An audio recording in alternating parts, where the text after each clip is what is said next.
हमारे चैनल जय हिंद स्टूडियो बड़ा गांव को सब्सक्राइब करें और रोज नए नए वीडियो देखने के लिए बेल आइकन को दबाना ना भूलें। कि जय हो तुम्हारी अरे मेरे भीम जी,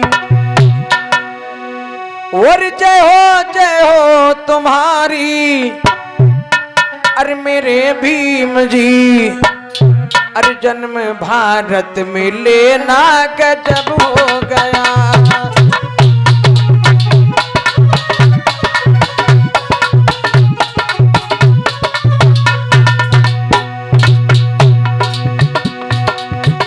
जय हो तुम्हारी मेरे भीम जी।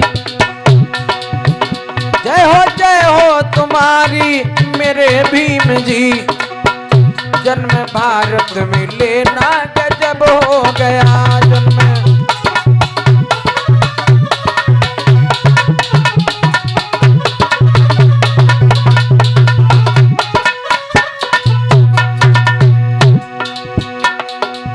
इस देश के लोग विदेशों में जाते हैं, लेकिन इस देश के लोग जिनके देश में इतने बड़े बड़े महापुरुष हुए हों, जिनका नाम विदेशों में हो, जिसके बाप ने इतना बड़ा तरक्की का काम किया हो, उसको भूल करके अदर को अगर आप मान बैठे हैं तो ये भी सोचिएगा कि आप पहचान अपनी नहीं। मान लीजिए कि अगर हमारे पिताजी प्रधान हैं और अगर प्रधान जी हमारे पिताजी जेल चले जाएं या उनकी प्रधानी छीन ली जाए तो क्या हम चाहे जितने बड़े तरक्कीवान तो हम क्या रह जाएंगे? कुछ नहीं रहेंगे, बिल्कुल जीरो हो जाएंगे।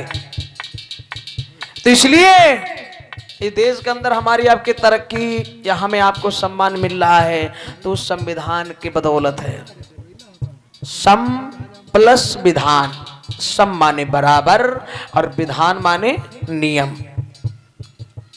इसलिए जो शोषण, जो अन्याय, अंधविश्वास, अत्याचार समाज में किया जा रहा है तो ये सिर्फ और सिर्फ जिम्मेदारी आपकी है। किसी चीज को आपको दे दिया जाए तो सुरक्षा करना आपका काम है। कपड़ा आप पहने हो, अब कपड़ा फट जाए या गंदा हो जाए तो कब दुकानदार की थोड़ी जिम्मेदारी है? जहां से लेके आए उसकी जिम्मेदारी तो है नहीं कि हमें एक धोती लाएं, साड़ी एक लाएं, अब वो दुकानदार धोएगा, पहना पर है तो जिम्मेदारी तो आपकी नहीं है। इसलिए कहना है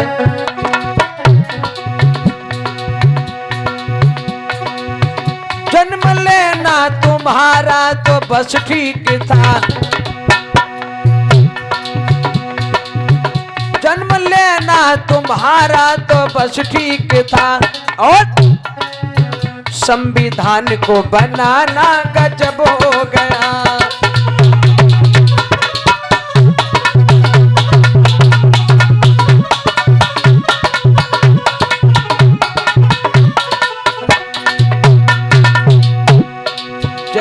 जय हो तुम्हारी मेरे भीम जी। जन्म भारत में लेना गजब हो गया। जन्म लेना तो बस इतना ही ठीक था, लेकिन संविधान बनाना गजब हो गया। विचार करिएगा, कहना है क्या?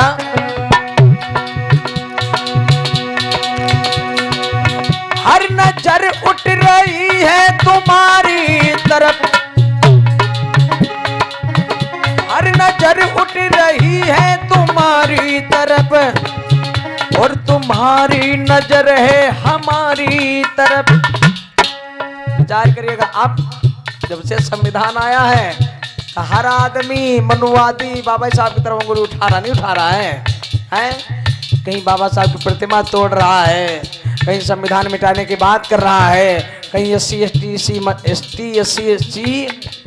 एसटी ओबीसी को मिटाने की बात कर रहा है। लेकिन साथियों सोचिएगा, विचार करिएगा, क्यों? क्योंकि बाबा साहब एक कोई छोटी मोटी चीज नहीं है कि तुम उठाकर गायब कर दोगे।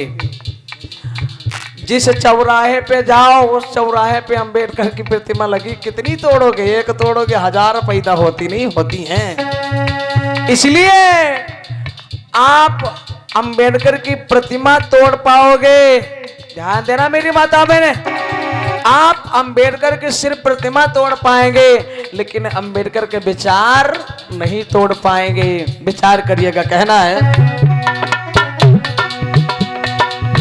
हर नजर उठ रही है तुम्हारी तरफ और तुम्हारी नजर है हमारी तरफ। क्या बात है। ख्याल रखना तुम्हारा तो बस ठीक था, ख्याल रखना तुम्हारा तो बस ठीक था। और आरक्षण दिलाना गजब हो गया।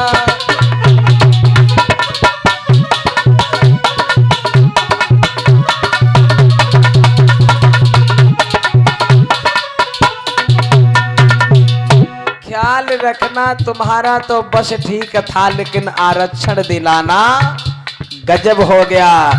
अब साथियों सोचिएगा कि उन आरक्षणों को खाना चाहते हैं, खाना खा लेंगे लेकिन पानी नहीं पाए हैं, बेचारे ने पी जाते हैं।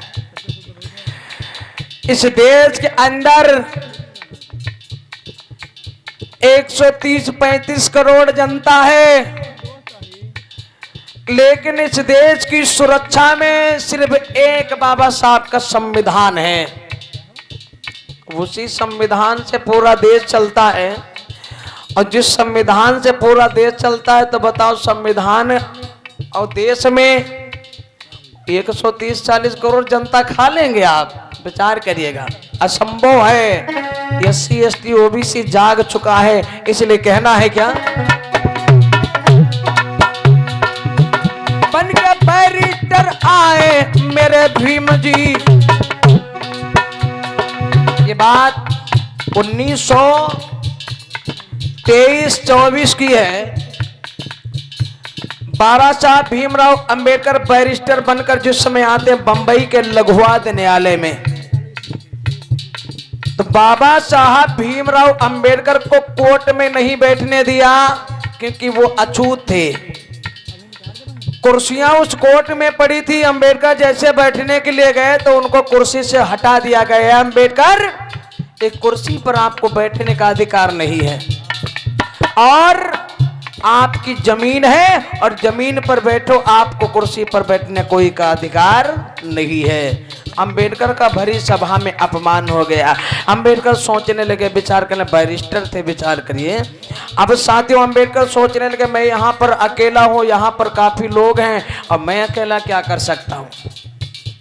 अंबेडकर ने बुद्धि लगाई, दिमाग लगाया, लड़ाई नहीं की। यहाँ तो लड़ाई हो रही, कुर्सी के पीछे नहीं हो रही है।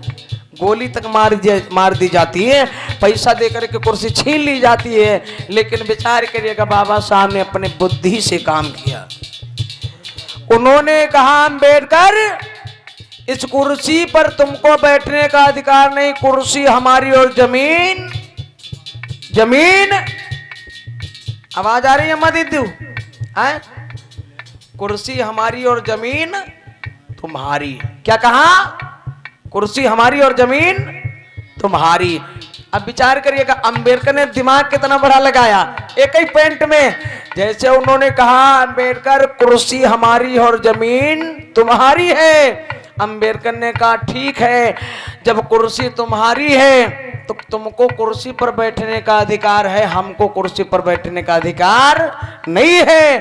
तो जब हमको तुम्हारी कुर्सी पर बैठने का अधिकार नहीं है तो तुम्हारी कुर्सी हमारी जमीन पर रखने का अधिकार नहीं है। विचार करिएगा कितना बड़ा दिमाग लगाया बाबा साहब ने।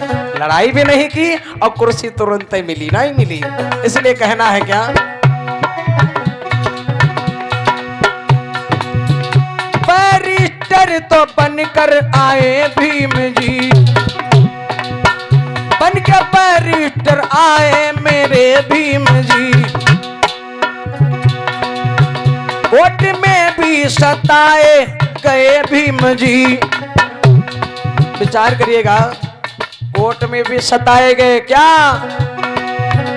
कोर्ट में भी सताए गए भीम जी।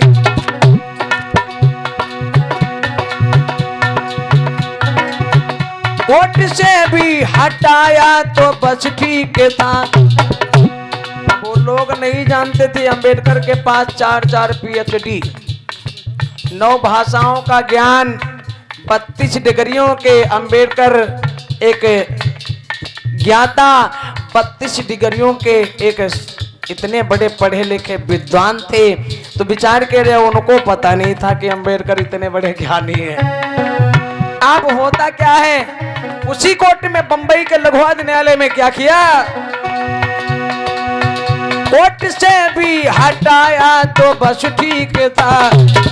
कोर्ट से भी हटाया तो बस ठीक था, लेकिन बनिया समाज के बच्चे की क्या किया, कोर्ट से भी हटाया तो बस ठीक था, लेकिन जान फांसी से बचाना गजब हो गया।